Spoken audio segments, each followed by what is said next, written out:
بسم الله الرحمن الرحیم. یو ځل بیا تاسو ته ښه راغلاست وایم زموږ د الجبر درسونه د لړۍ دوهم درس ده. مخکې له دې چې موږ خپل دوهم درس شروع کړو، رابس په تېر درس کې چې ما کوم مثال تاسو ته درکړی، کوم سوال مې تاسو ته درکړی و، هغه به اول حل کړو. رابس د دې سوال کې موږ څخه په سوال کې اول د عددونو پراخ سوي حالت او د عددونو ارزښت غواړي. نو رابس د عددونو پراخ سوي حالت د لیکلو لپاره موږ څه شي ته ضرورت لرو؟ اول به راسو موږ به د طبقو نومونه ورته ولیکو، چې د اولې طبقې نوم موږ وویل چې یویز دی، د دویمې طبقې نوم موږ وویل چې زریز دی، د درېیمې طبقې نوم موږ وویل چې میلیون دی، د څلورمې طبقې نوم موږ وویل چې بیلیون دی، د پنځمې طبقې نوم تریلیون دی. دغه رقم طبقو نومونه تر ډېره ځایه پورې ځي، خو تر تریلیون وروسته ډېر عددو څخه خلک کار نه اخلي او تر دغه ځایه پورې موږ طبقو د عددونو څخه د نومونو څخه کار اخلو. اوس به راسو د هر عدد ارزښت به ولیکو. یویز، لسیز، سلیز، دغه رقم به راسو زریز، لس زریز، سل زریز، میلیون، دغه رقم ټول طبقو نومونه لیکو. لس میلیون، سل میلیون، بیلیون.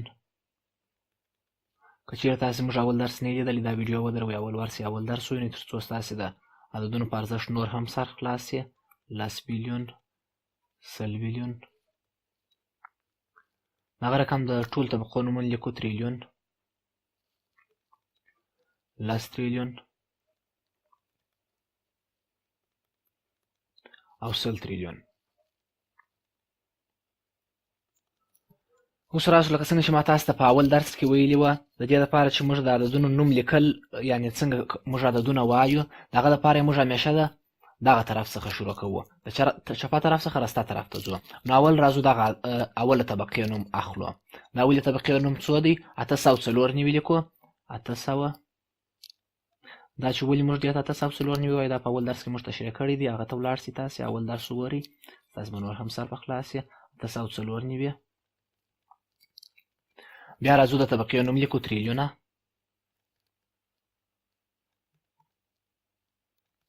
بیا راځو د دویمې طبقې ته راځو، د دویمې طبقې نوم لیکو. 250. 250.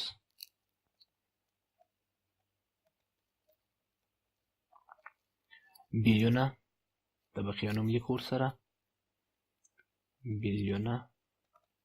بیا راځو درېیمې طبقې ته، د میلیونو طبقې ته. 204 لرو موږ په دې طبقه کې. 204.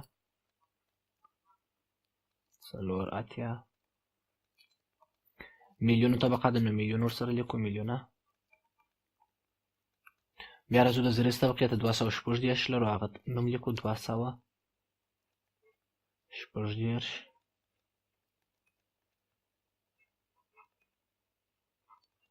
د زریزو طبقه ده، نو د زر ورسره لیکو. زره. بیا راځو درېیمې طبقې ته چې د یویزو طبقه ده، اخري طبقې ته راځو، هغه لیکو. 415. 415.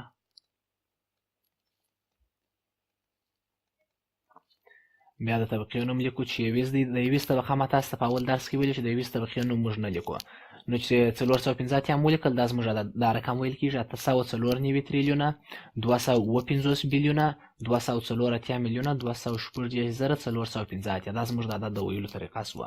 اوس به هم راسو عدد څنګه کولی شو موږ په پراخ سوي شکل یې ولیکو، او په دغه درس کې به تاسو ته په دوهم درس کې به تاسو ووینئ چې ولې عدد موږ په پراخ سوي شکل باندې لیکل ولې موږ زده کوو، یا عددونو ارزښت ولې موږ زده کوو.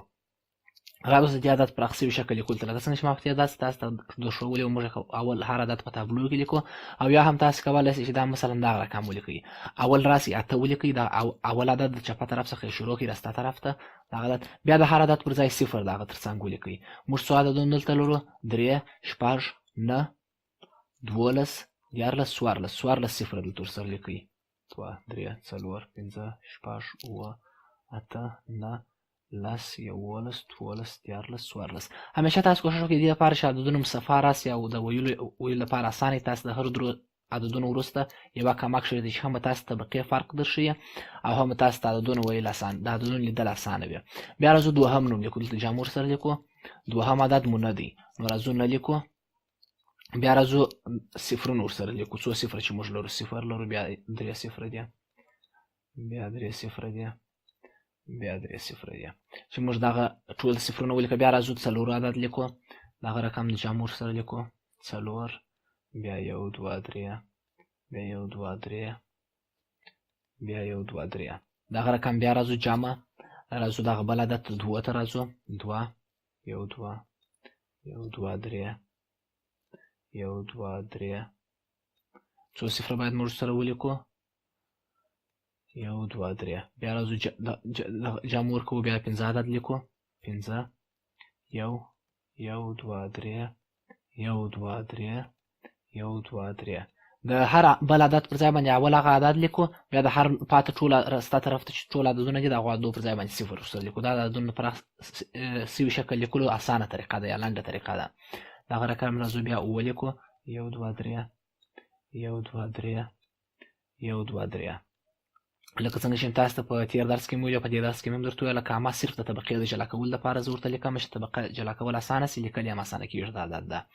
بیا راځو جمع ورکوو، جمع ادامه ورکوو سوال ته 2 1 2 1 2 3 1 2 3. بیا جمع لیکو، بیا د اته عدد دی، اته 1 1 2 3 1 2 3. بیا راځو جمع لیکو، بیا د څلور عدد لیکو، 1 2 3 وبخښئ 1 2 3. بیا د جمع علامه ورکوو، بیا 2 لیکو، 1 2 1 2 3. بیا راځو جمع لیکو، وروستنی عدد راځو چې 3 دی، 3 یو صفر لیکو، 1 2 3. بیا جمع لیکو، بیا 6، بیا راځو 3 صفر ورکوو دغه پاته عددونو پر ځای، بیا جمع لیکو، بیا 4 لیکو، 2 صفر لري، بیا جمع لیکو، بیا 8 لیکو، 1 صفر لري، بیا جمع لیکو، بیا 5 لیکو. د 5 راسته طرف ته عدد نشته نو صفر نه ورسره ایږدو. اوس که راسو موږ دغه عدد ټول په پراخ سوي شکل ولیکو، که چیرې موږ دا جمع د حساب په ماشین کې ولیکو برته به موږ ته دغه عدد په لاس راکړي، یعنې دا یو عدد د پراخ شکل لیکل دی. دا څه معنا لري؟ مثلا موږ 15 دانې افغانیان لرو، 8 دانې لسیان لرو، 4 دانې سلیان لرو، دغه رقم 6 دانې زریان لرو، 10 دانې زریان نور لرو، 200 دانې نور زریان لرو. یعنې دا موږ ته د هر عدد ارزښت راښیي چې کوم عدد په کم ارزښت کې دی. مثلا دغه اته چې موږ وینو د دې عدد ارزښت تر ټولو ډېر غټ دی، ولې چې تر ټولو ډېر صفرونه دی لري. مثلا بیا دغه نه وینو د دې ارزښت یو څه کم دی، یعنې یو صفر یې کم دی، یعنې د دې ارزښت نسبتا اتو ته یو څه کم دی، چې په دې درس کې موږ د عددونو ارزښت په ډېر ښه ډول تشریح کوي. راوسو اوس هم زموږ نوي درس ته. زموږ نوی درس هم د مکملو عددونو جمع ده. په دې درس کې موږ اعشاري عددونه یا منفي عددو ته نه داخلیږو، هغه زموږ وروستني درسونو موضوع ده. نو نن به راسو د مکملو عددو جمع ته به راسو. که چیرې موږ داسې فرض وکړو چې احمد 3 موټرونه لري او محمد 5 موټره لري، او که چیرې موږ د دې دواړو موټران سره یو ځای کړو، د دې دواړو موټرونو څو کېږي؟ رابسو موږ به حساب کړو. مثلا د دې دواړو موټرونو څو کېږي؟ 1 2 3 4 5 6 7 8. د دې دواړو موټران لکه څنګه چې موږ وینو 8 موټره لري دی. دغه کار چې موږ کوو، دغه د دې موټران چې موږ سره یو ځای کوو دغه ته جمع وایي. د دوه عددونو یا د دوه شیانو د دوه همجنسه شیانو یو ځای کولو ته جمع وایي. دا موږ څنګه وکړو؟ موږ څنګه دغه جمع کولی سو؟ یو ساده عددونه جمع دي چې هغه موږ کولی سو پر ګوتو باندې حساب کړو. مثلا که چیرې موږ راسو اول د احمد موټرونه ولیکو پر ګوتو باندې، مثلا د احمد 1 موټر 2 3، د احمد 3 موټرونو، بیا راسو دغه رقم د محمد موټرونو ته 1 2 3 4 5. دا هم د محمد موټرونه. اوس که راسو موږ ټوله سره جمع کړو، سره یو ځای کړو، په دغه ګوتو باندې موږ حساب ورته وکړو د دې ټوله څو موټران سوه؟ 1 2 3 4 5 6 7 8. د دې ټولو 8 موټران سوه، د دې دواړو یو ځای ټوله موټران 8 سوه. د ساده عددونو جمع موږ یا په یادوو یا پر ګوتو باندې حسابو، یا هم ډېرې نورې طریقې شته، خو تر ټولو اسانه د ګوتو دی، او بیا د هغه وروسته په یادول دي چې موږ باید ساده عددونه ټوله سره په یاد کړو چې څنګه 5 او 4 څو کېږي. دا باید زموږ دستي زده یې، په یاد مو یې. 2 او 3 څو کېږي؟ 5 کېږي. 1 او 2 څو کېږي؟ 3 کېږي. دا ټوله باید زموږ په یاد زده یې. خو که چیرې موږ غټ عددونه راسو هغه موږ پر لاسو باندې نسو حسابولی، البته که زموږ دغونه ډېرې ګوتې نه وي پر ګوتو باندې نه حسابول کېږي. نو د هغه دپاره موږ باید یو بله طریقه زده کړو چې د هغه دپاره هغه ته جمع وایي.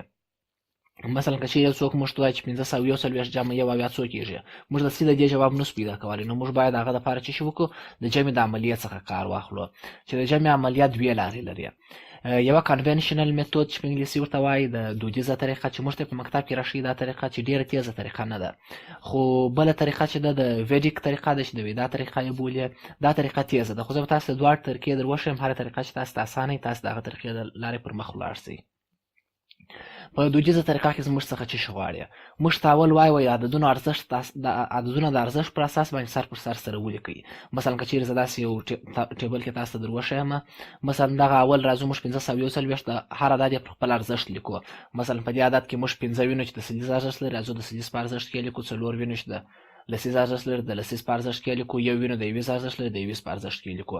بیا راځو دویم عدد یې هم لاندې لیکو چې 9 د لسیز ارزښت لري، د لسیز په خانه کې باید ولیکو، یو د یویز ارزښت لري د یویز په خانه کې باید ولیکو. راځو دوی هم لیکو، یو او 9 او ټول هم سره ولیکل په خپلو ارزښتو کې. اوس به راسو دویمې خانې ته. دویمه خانه موږ ته څه وایي؟ دویم شرط موږ ته څه شی وایي؟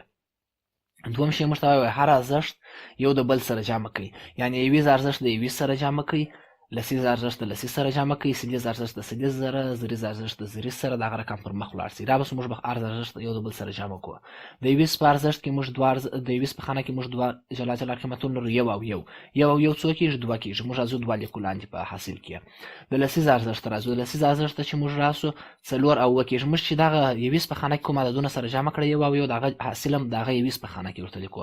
دغه رقم راځو د لسیز په خانه کې، لسیز خانې ته 4 او 9 څو کېږي؟ 4 او 9 11 کېږي. خو موږ نس کولی په یوه خانه کې 2 عددونه ولیکو، نو دغه دپاره موږ دریم شرط لرو چې زموږ دریم شرط هم څه شی دی؟ د عددونو نقل کول دی. مثلا 4 او 9 چې موږ سره جمع کړو دا 11 کېږي، یو دلته لیکو او یو بل هغه تر څنګ چې یو باید موږ ولیکو هغه را نقلوو دغې خانې ته، د سلیز خانې ته، یعنې د لسیز د خانې وروستنۍ خانې ته. هره خانه چې تر 10 واوړي هغه وروستنی عدد یې موږ را اړوو، وروستنی ارزښت یعنې وروستنی خانې ته یې را اړوو او د وروستني ارزښت کې چې هر څو عدد دي د هغو سره یې جمع کوو. دلته موږ یو عدد لرو چې 5 دی، د 5 سره موږ یو جمع کوو، یو او 5 څو کېږي؟ 6 کېږي. نو که چیرې زموږ څخه یو څوک اوس پوښتنه وکړي چې 541 او یو اویا څو کېږي، موږ دستي ورته ویلی شو 612 کېږي. دا هم دودیزه طریقه ده. راوځو څو مثالونه به نور هم پر حل کړو چې تاسو نور هم زده سي. په دې مثال کې موږ ته وایي 6241 جمع 948 څو کېږي. موږ به بیا راسو اول به خپل جدول ورته ولیکو چې په دې جدول کې موږ باید بیا 6 د زریز په خانه کې ولیکو، 2 د سلیز په خانه کې، 3 د لسیز په خانه کې، 1 د یویز په خانه کې. را به ټوله به ولیکو. بیا به راسو دویم عدد به لاندې ولیکو د خپل ارزښت پر اساس باندې، 9 د سلیز په خانه کې، 4 د لسیز په خانه کې، 8 د یویز په خانه کې. را به دا به هم ورته ولیکو. اوس به راسو هر ارزښت به د خپل ارزښت سره جمع کړو، حاصل به لاندې ولیکو. 1 او 8 نه کېږي، نه به دلته ولیکو. 3 او 4 9 کېږي، 9 به دلته ولیکو. 2 او 9 11 کېږي، یو به ولیکو، یو به چیرې نقل کو وروستنۍ خانې ته یا وروستنۍ طبقې ته.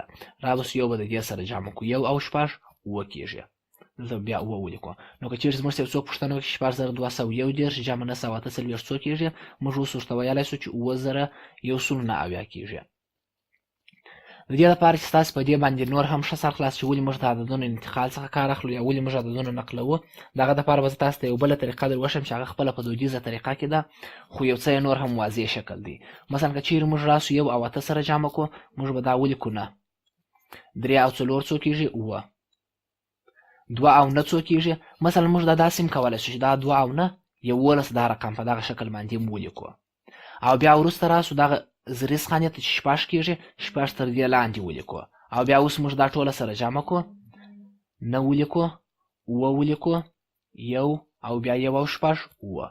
مثلا دواړو حاصل یو رقم دی. صرف دا د دې طریقه ده چې ولې موږ د دودیز طریقه کې دا یو ولې موږ نقلوو، یعنې هغه دلیل دغه دی. یو بل مثال به هم حل کړو چې تاسې په دلیل نور هم ښه سر خلاص شي. لکه څنګه چې موږ په دې مثال کې وینو، په دې مثال کې موږ ته دوه ډېر غټ غټ عددونه راکړي دي چې یو مثلا د 4,97,2 عدد دی، بل هم دغونه غټ عدد دی چې دا دوه عددونه یې موږ ته راکړي شوي، دا دوه سره جمع کوي.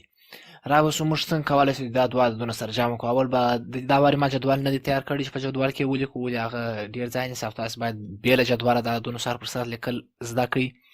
نو راوسو اول به د یو د بل سر پر سر ولیکو او بیا به جمع شروع کړو. راوسو اول به هر ارزښت د خپل ارزښت سره جمع کړو. 2 او 4 څو کېږي؟ 6 کېږي، 6 به ولیکو. 9 او 2 څو کېږي؟ 11 کېږي، یو به ولیکو، یو به را انتقال کړو دا بلې خانې ته چې دا څو کېږي؟ د 8 او 3 11 کېږي او یو موږ دلته را انتقال کړی و، هغه یو به ورسره جمع کړو، 1 او 8 یې 9 او 3 یې 12 لیکو. یو بیا انتقالو د ابولی خانې ته یو دلته لیکو 1 او 8 1 او 8 کېږي 8 او 4 12 کېږي 2 بیا لیکو یو انتقالو دلته یو چې مړه انتقال کې 1 او 3 4 کېږي 4 او 3 11 کېږي یو بیا لیکو یو انتقالو دلته یو چې دلته بیا انتقال کې 1 او 4 15 کېږي 15 او 1 6 کېږي مثلا په دې طریقه کې د انتقال طریقه نسبتا یو څه سخته ده او د دې باندې سر خلاصول یو څه ډیر مشکل کار دی را به یو واره به دا په بل طریقه باندې حل کو چې په هغه کې به ستاسو سر په خلاص چې ولې موږ دغه انتقال څخه کار اخلو او په دې طریقه کې موږ د انتقال څخه کار نه اخلو را به اولو په دې کې بیا 20 او 20 سره جمع کو 2 او 4 6 کېږي 6 به ولیکو بیا به راسو 9 او 2 څو کېږي 11 کېږي 11 به ولیکو مثلا دې ته فکر وی چې دا ټوله باید دغه پر حساب باندې تاسو ولیکئ د اردنونو د ارزښت پر حساب باندې تاسو ولیکئ 9 او 2 11 کېږي 11 مو ولیکل 8 او 3 بیا څو کېږي 8 او 3 بیا 11 کېږي را به 11 په تر دې کښته دلته ولیکو بیا راځو د ابولی خانې ته چې دا دوه مو سره جمع کړی 11 دلته مو ولیکل 9 او 4 بیا څو کېږي بیا 11 کېږي 11 به راسو موږ به دلته ولیکو مثلا دغه تاسو لاندې لیکئ هغه څنګه پر څنګه مو لیکئ 4 شم سره جمع کړی 11 مو ولیکل اوس بیا راځو 3 او 7 سره جمع کوو 3 او 7 څو کېږي 10 کېږي نو دلته راځو 10 لیکو او بعد دغه څخه راځو 4 او 1 څو کېږي 15 کېږي 15 دلته لیکو اوس راځو دغه ټوله سره جمع کوو بیا موږ ته اخري جواب په لاس راکړي شپږ به راسته شپږ سره هېڅ عدد نشته لاندې چې ورسره جمع کړو شپږ به مستقیم لاندې ولیکو بیا راځو یو د یوه سره هېڅ عدد نشته چې ورسره جمع کړو یو مستقیم لاندې لیکو د دغه یوه سره لاندې یو بل عدد شته چې یو دی دغه یو او یو به سره جمع کړو 2 به سي بیا راځو دغه یوه سره لاندې یو عدد شته چې دغه یو دی یو او یو به سره جمع کړو دا بیا 2 سي بیا راځو 1 او 0 دی د یوه سره به 0 جمع کړو چې د 0 سره هر عدد موږ جمع کړو هغه برته خپل هغه عدد په لاس راکړي یعنی 1 او 0 بیرته موږ ته یو په لاس راکړي او بیا دلته راسو 1 او 5 دی 1 او 5 به سره جمع کړو 6 به سي نو که موږ اوس وګورو د دې دواړو جواب یو رقم راوتی 6,12,214 نو موږ څخه یو څوک پوښتنه وکړي چې 4,18,802 جمع 1,04,302 څو کېږي موږ داسې ورته ویلی شو 6,12,214 کېږي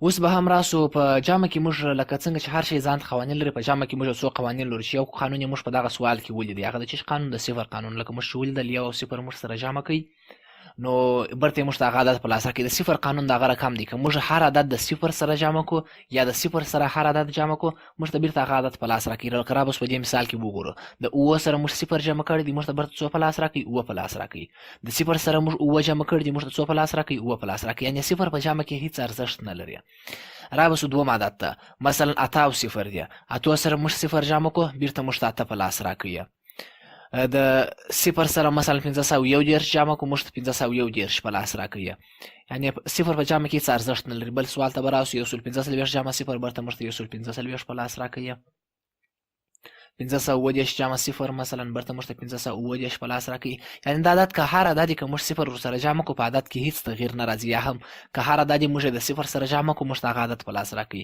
مثلا 0 او 1 شي 1 کېږي نو موږ وایو چې په جمع کې 0 هیڅ ارزښت نه لري او هر عدد سره 0 جمع سي هغه بیرته هغه عدد کېږي دوم قانون ته راځو هغه تبدیلي قانون دی د تبدیلي قانون څنګه قانون دی لکه څنګه چې موږ په مخکینی مثال کې ویله د احمد 3 موټر د محمد 5 موټرونو سره موږ جمع کړه 8 موټر سوه موږ دا رقم هم ویلی سو چې د محمد د 5 موټرو سره د احمد 3 موټرو جواب 8 کېږي مثلا که چیرې موږ وګورو 5 او 4 څو کېږي نه کېږي په عین شکل که موږ د 4 ځای د 5 سره بدل کړو د 5 ځای 4 سره بدل کړو یعنی 4 جمع 5 هم څو کېږي نه کېږي نو موږ دا قانون چې وایي کمیټیټیو پراپرټي چې بولي په تبدیلي قانون دا قانون وایي که چیرې تاسو د دوه عددونو ځای سره بدل کړئ د عدد په جواب کې یا هم په حاصل کې هیڅ فرق نه راځي چې په جمع کې دغه عددونه چې د مساوي دې طرف ته لیکل کېږي یعنی کوم عددونه چې سره جمع کېږي هغه ته د جمع اجزا وایي او کوم عدد چې تاسو ته په لاس درکړي اخري جواب هغه ته د جمع حاصل وایي نو که چیرې موږ وایو چې د جمع د اجزا او ځایونه سره وربدل کړو د جمع په حاصل کې هیڅ تغییر نه راځي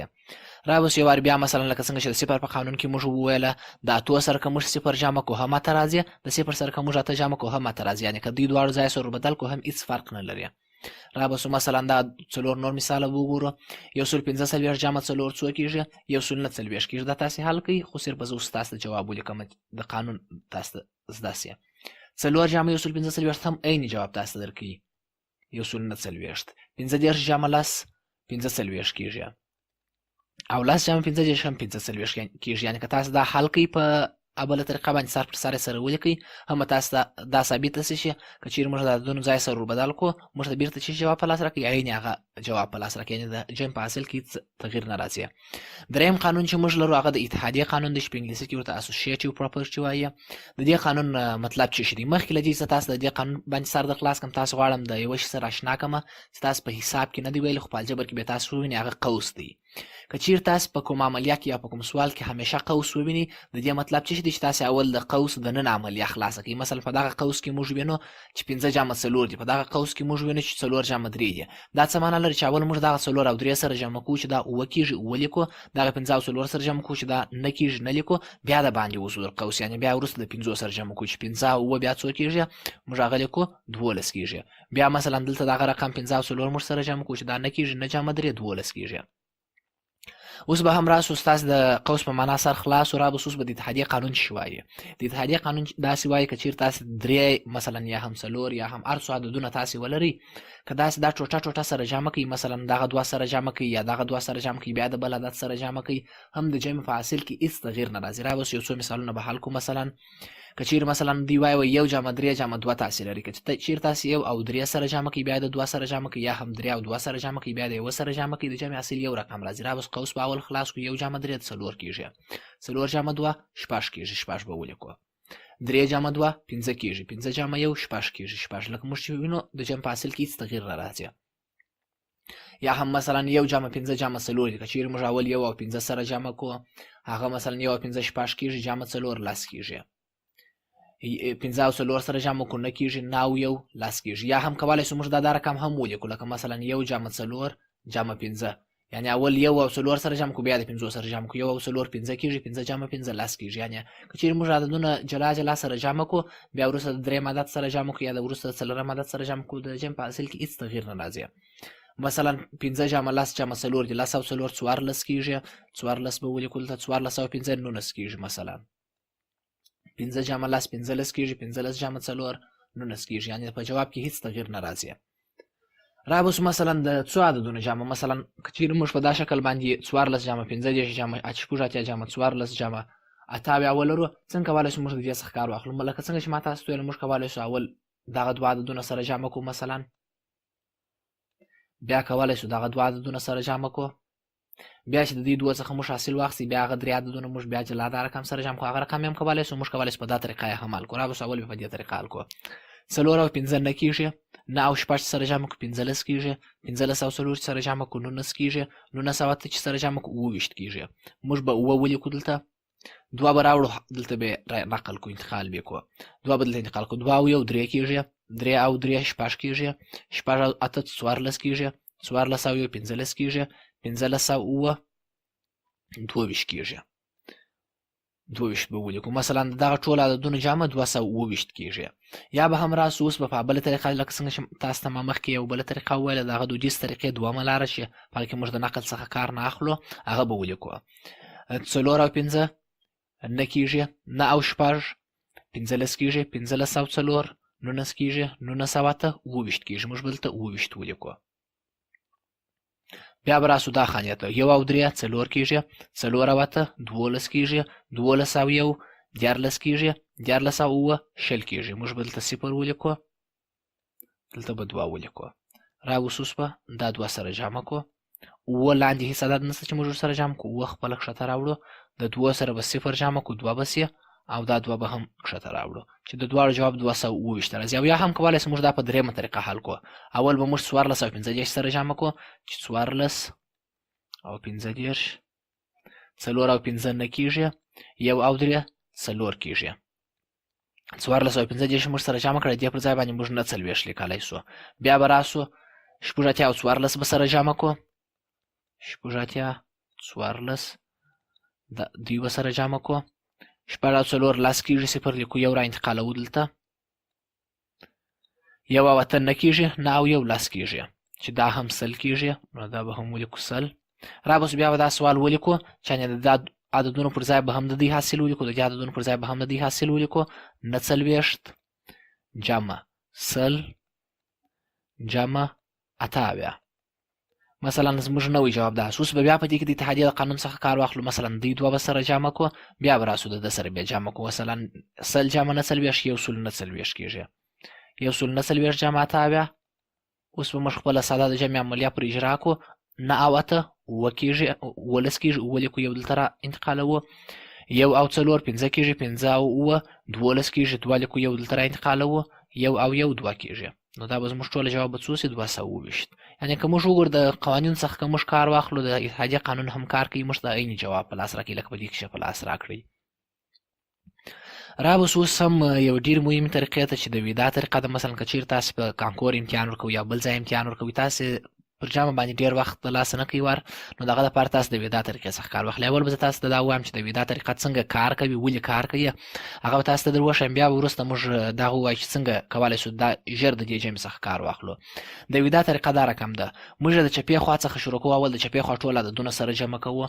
د چپې خوا د عددونو مجموعه بیا جمع د دوم دغه رقم د وروستني عددونو مجموعه جمع د وروستني عددونو مجموعه، دا رقم پر مخ بیایو. مثلا موږ دلته وینو چې دا د لسیز اعداد دي.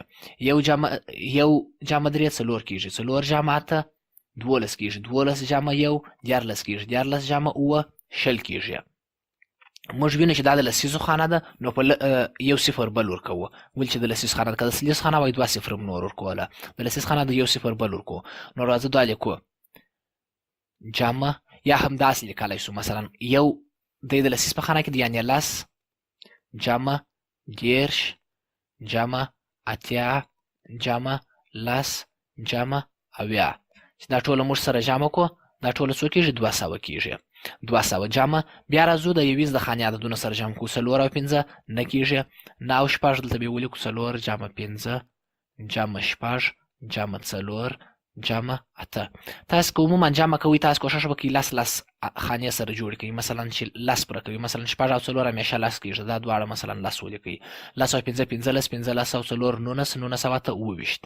راوس دلته به 28 ولیکو. نو 200 جمع 28 مساوي کېږي په 228، لکه څنګه چې موږ په تېرو طریقو کې ویلي وه. د دې جواب څو 228 وه. دا هم د ویدا طریقه. د ویدا په طریقه کې موږ د دغه طرف څخه جمع شروع کوو، راځو لاندې یې لیکو.